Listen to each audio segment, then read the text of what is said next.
Hello guys, mag-update lang tayo ngayon, ano. So first video, top trending. Okay, Friday naman ngayon kaya medyo nagpalit tayo ng record. So unahin natin yung ASIN. Check natin guys sa weekly. Ayan, para mas makita natin. So halos retest lang din to. Nag-close guys. Okay, sa weekly. Ngayon sa may resistance, still sideways pa rin to. Ayan, pero dito of course hindi gaanong halata, hindi siya visible maigi, pero dito sa sa daily super visible. Ayan, okay, so pa bounce lang siya guys. Of course ayan, pagka nag breakout mas magiging pa to, maganda yung kanyang itsura lalo. Ayan, so since sideways, of course yung confirmation niya pag nag breakout sa may resistance. And overall yung 200 naman still very intact pa din. Ayan, so of course ang pinaka nintay natin for ASIN is yung breakout nga, and pag nag breakout to, ang possible target na natin for this one for ASIN malapit sa 5.5.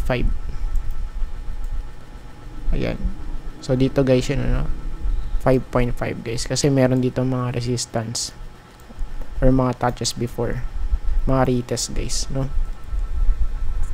ayan. So next one, SPNEC.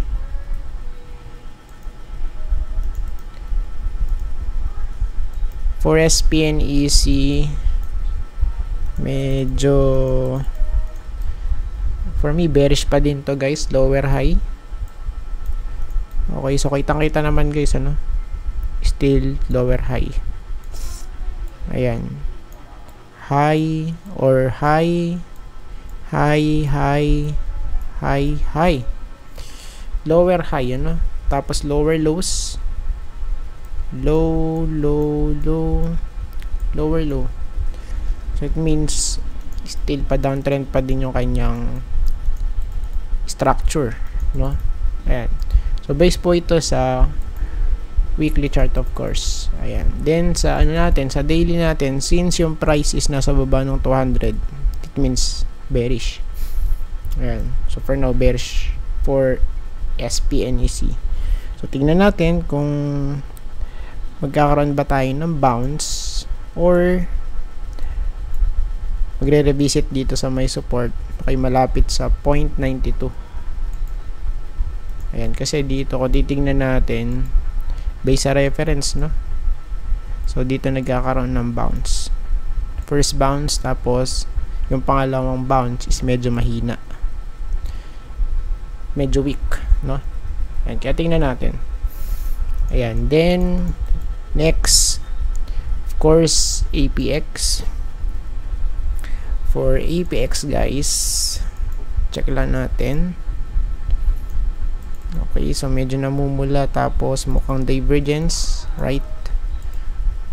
Lower high sa sa RSI, tapos sa may price we have higher high, tapos higher high, so if ever man na maghanap tayo na support for APX, ang possible dito guys, ayan, sa may 3.74, somewhere here sa may green box, 3.7.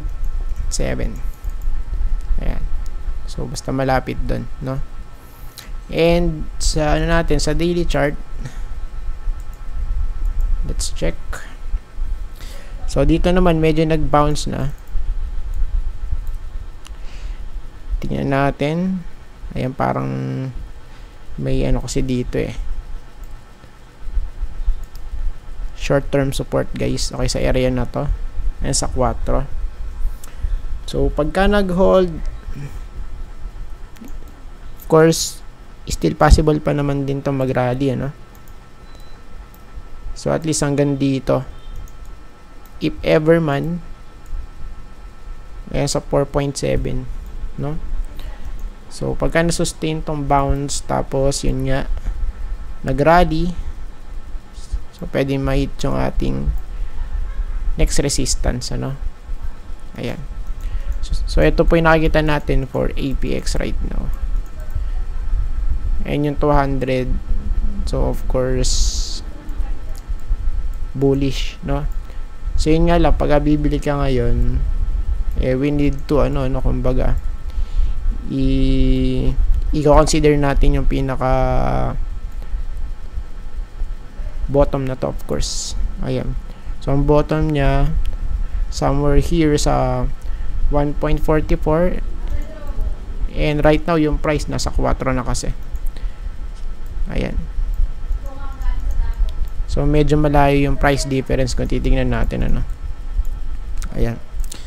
Next, MRC. For MRC, guys, check natin. Let's see, kasi possible dito mag-retest, guys, ano. If ever man na mag-retest to, pwedeng i-target 0.74 to 0.75. Somewhere here sa may green box. Ayan. So, of course, supposed to be ito dapat yung niya, bottom niya, pero nalaglag nga. Ayan. So, pagka nag-rally, let's see. And then yung scenario na magiging bullish ito, pagka nakapanik. Ganyan, ganyan. So, ganyan yung natin. Need po natin makita for MRC. Tapos, ganyan. Okay. So, for now, is medyo malayo pa naman to. Kaya tingnan natin sa mga susunod na week, for MRC ko, ano mangyayari dito. Then, sa daily chart. So, medyo may chance talaga to, guys, So, as long as na mag-hold tayo dito sa area na to. Ayan. So, sa area na to, pwedeng mag-retest, guys, sa 0.74 at least, Ayan. Then, next, AEV. For AEV, guys. So, sa weekly, na-hit na ulit yung green box, guys. So, it means major support to for AEV kung titingnan natin, since 2011 pa yan. Ayan. So, kumbaga, medyo to, talagang strong, guys. And pagka nalaglag at hindi nakabalik, so yun ang magiging dito, bearish case for AEV, Ayan. And so far naman, still, pa rin, dito pa rin sa may support kasi, And even nung COVID, guys, eto. Okay, so we have here a sharp sell off, Then, biglang recover. V-shape recovery, guys, yung nangyari, So, it means yung support na to talagang strong for AEV. So, siguro, yun lang muna for now. Ayan, para dito sa, sa chart na to. Ayan, tapos yung last, guys, FCG. Ayan, tapos meron pa tayong second video. For FCG, guys, nalaglag na sa may support 0.71 and right now 0.67. So, sa malamang dito, guys, ang balik sa 0.62 kasi andito yung mga bounces First bounce, second bounce, and of course dito third bounce. Okay? So, kung maulit-ulit, guys, of course, ilang percent yun? Yan yung average nyan. So, mag-average lang tayo, Base sa chart na lang. Somewhere here. So, halos 20% din yan pagka nangyari yung bounce. Once na malaglag yung price dito sa may green box. Ayan. So, at least 20% yung target. And magiging bullish to, of course, pagka nag-breakout.